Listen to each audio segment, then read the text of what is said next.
Salam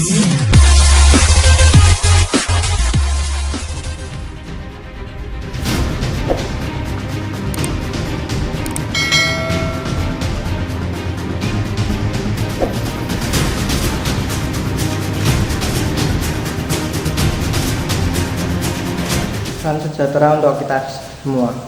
Perkenalkan, nama saya Victor Dimangga Putra, kelas 12 Babal 1, ingin memaparkan tentang etika warganegaraan digital dengan subtema dampak game online. Apa sih pengertian etika warganegaraan sendiri? Pada era seperti ini, banyak seseorang menggunakan media dengan mudah untuk menyampaikan banyak hal, dari mempermudah komunikasi, menyampaikan pendapat dan opini, mencari sesuatu dapat dicari dengan mudah baik di kalangan remaja maupun di kalangan anak-anak.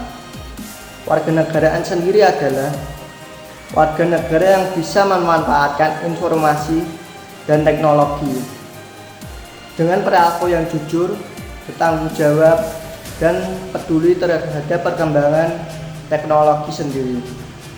Sebagai warganegaraan digital, kita semua perlu juga menjadi warga digital dengan baik dalam menggunakan internet dengan cara yang pertama, lindungi perangkat dan akun terhadap upaya seseorang melakukan secara ilegal.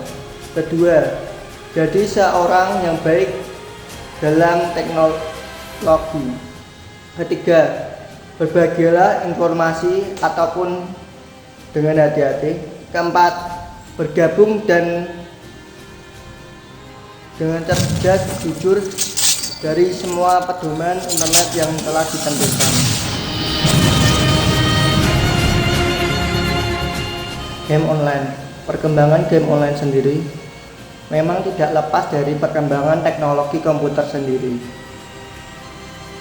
Pada tahun 1970, ketika munculnya jaringan berbasis paket jaringan, komputer tidak hanya sebatas LAN, Local Area Network saja, namun mencakup WAN, Wide Area Network, dan menjadi internet. Game online terbagi dua jenis, web-based game dan text-based game.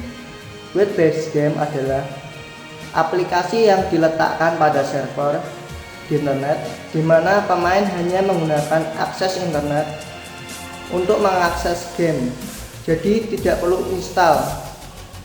Namun semakin berkembangnya zaman, ada filter yang menggunakan dan diperlukan untuk memainkan game-nya itu sendiri, yaitu dengan aplikasi Java Player, Flash Player maupun software. Sedangkan text-based game bisa dibilang seperti awal dari web-based game, di mana saat sebagian komputer masih bersifat dan berverifikasi rendah. Game online juga muncul di Indonesia pada tahun 2001 dengan diluncurkan Nexia Online, sebuah permainan RPG keluaran. Game yang ini bergrafik sederhana berbasis 2D. Nexia hanya membutuhkan spesifikasi komputer yang cukup kecil, bahkan bisa dimainkan di Pentium 2 dengan grafik minimal 3D.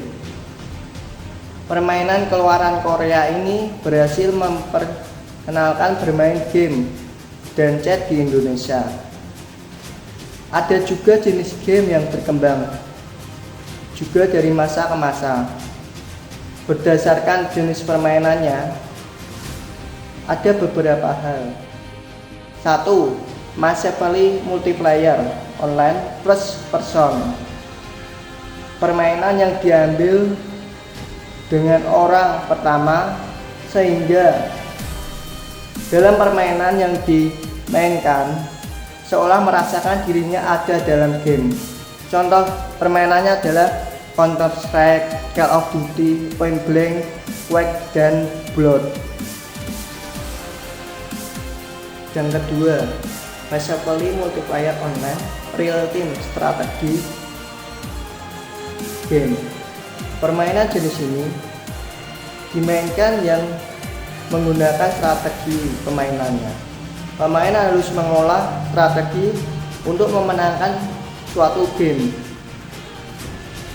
Game yang tersebut misalnya tema sejarah, seri Angel of Empire, fantasi, firefox, dan fiksi dunia Star Wars. Yang ketiga, massively multiplayer online role playing game. Game yang memainkan peran tokoh-tokoh khayalan dan berkolaborasi untuk merajut kerjasama. Contoh game yang dimainkan adalah Shadow of Eggman Final Fantasy. Yang keempat, cross platform online. Game yang ini berupa seperti Super Mario dan Sonic. Yang kelima, massively multiplayer online browser. Game seperti ini dapat dicontohkan seperti game Pac-Man. Yang keenam, simulation game atau game simulasi yang di dalamnya terdapat simulasi-simulasi. Itu gamenya adalah Second Life. Yang ketujuh, massively multiplayer online game. Pemain bermain dalam dunia yang besar dan sekaligus dunia yang meluas. Pemainnya kurang lebih 100 pemain.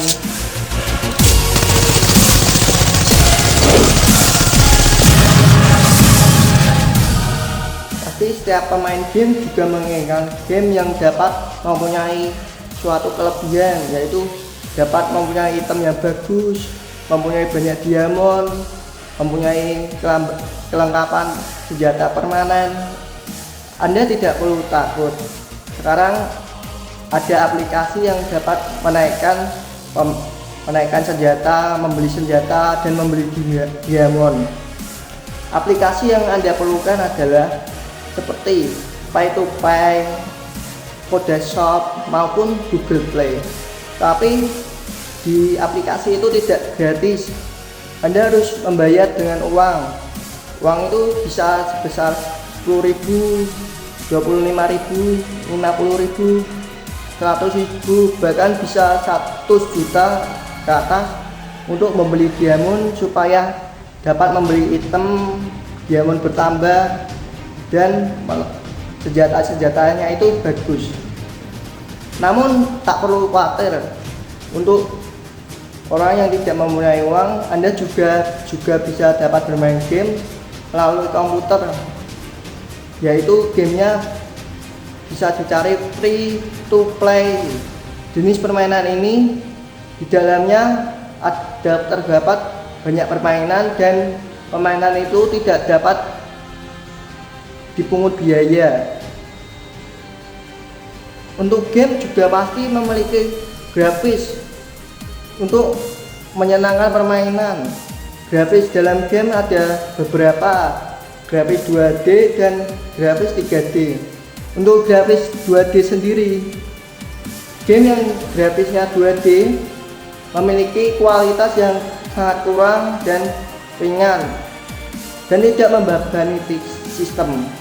Sedangkan grafis 3D adalah cara untuk bermainnya itu seperti nyata, seperti aslinya, dan juga dapat ada kekurangannya, yaitu batu cepat panas, batu baterai cepat mengurangi habis, dan mata cepat lelah. Contoh game yang sangat populer di Indonesia saat ini adalah yang pertama, game Dota. Game Dota adalah game layar MOBA yang isinya adalah pemain-pemain yang terdiri dari 5 orang dan melawan tim yang lain.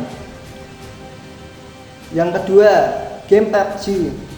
Game saja adalah game yang berfokus pada survival, yaitu peperangan, yaitu membasmi semua musuh dan menembaki musuh dan mencari sebuah senjata, penjelajah, dan menelusuri tempat tinggal.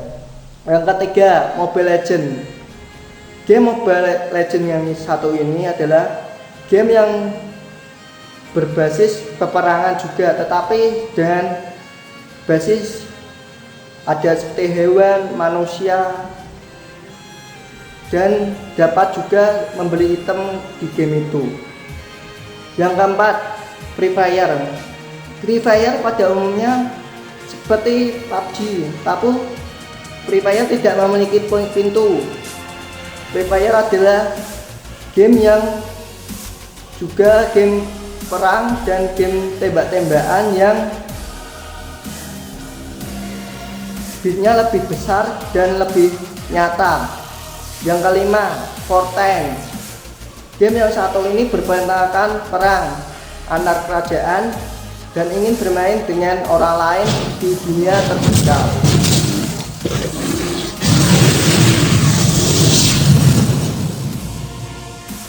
Ada beberapa dampak positif dan negatif dari game online. Untuk dampak positif dari game online itu sendiri, yang pertama, dapat meningkatkan aktivitas fisik. Kedua, dapat meningkatkan kebugaran dan gizi. Ketiga, koordinasi mata dan tangan. Kita fokus di game itu dapat meningkatkan fokus mata dan tangan kita. Yang keempat, keterampilan sosial. Kelima, melatih sportivitas dan adil dalam suatu permainan game. Yang keenam, mengurangi stres. Salah satu cara utama untuk mengurangi stres pada kalangan remaja dan anak-anak sekarang adalah dengan cara bermain game. Yang ketujuh, membuat senang. Jika hati kita senang, berarti kita juga dapat mengurangi stres itu. Yang kedelapan, dapat menghasilkan uang. Game juga dapat menghasilkan uang. Tapi jika kamu bermain bagus dan sudah bermain dengan baik dan sudah pro, kalian juga dapat mengupload. Ya, itu cara untuk menghasilkan uang adalah mengupload game. Jika apa yang kamu upload tersebut penontonnya banyak dan like-nya banyak, Anda dapat mengeluarkan dan menghasilkan uang banyak juga. Kan kalian sudah mendengarkan apa saja dampak positif dari game online. Tak hanya dampak positif dari game online juga ada dampak negatif sendiri. Dampak negatif dari game online tersebut, yang pertama, dapat menurunnya fungsi kerja otak. Yang kedua, menurunnya fungsi belajar dan konsentrasi dalam belajar. Ketiga, gangguan pengingatan terganggu. Keempat, sulit diajak berkomunikasi dengan baik dan lancar. Kelima, kelainan dalam merespon suatu otak. Keenam, gangguan dan sirkulasi seperti pusing, migrasi atau vertigo. Ketujuh, mengganggu fungsi daya ingat. Cukup sekian dan terima kasih dari saya.